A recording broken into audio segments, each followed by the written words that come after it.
three elements in terms of confident communication. So one is what you say. That is having a point of view. And we work with a lot of women. I'm the founder of Lead in Singapore. In the last 9 years, I've built a community of 7,000. And so I hear this every day where women feel that what they have to say does not matter.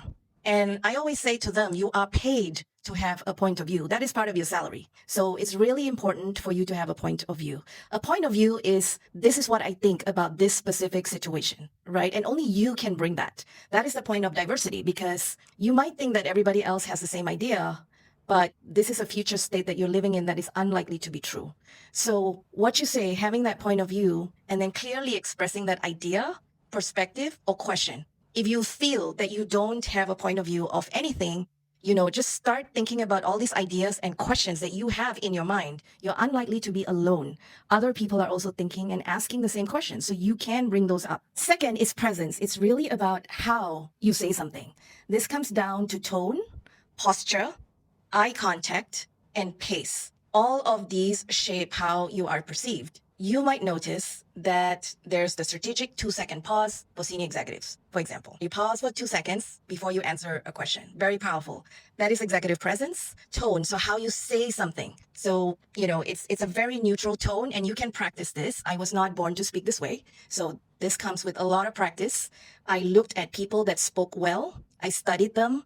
I would mimic them, and I would try it out on my own. So eventually it became my own voice. Eye contact. Now, I grew up in a very traditional Indian family, and, eye contact is the last thing that we do.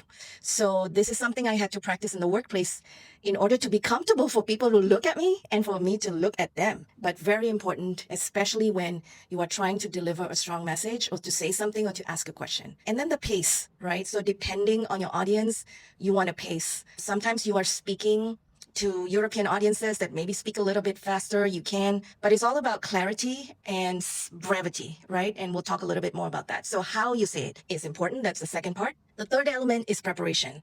So this is where, I am a huge fan of preparation. And I want to talk a little bit about this because a lot of times we get meeting invites that come into our calendars that has no agenda and you don't know what they're going to talk about. If this is an important meeting to you, what I used to do is I would go to the meeting organizer. I would find out what is the agenda. Is there a deck that's going to be presented? I'd be one of the first to get it because I'd be hounding this person.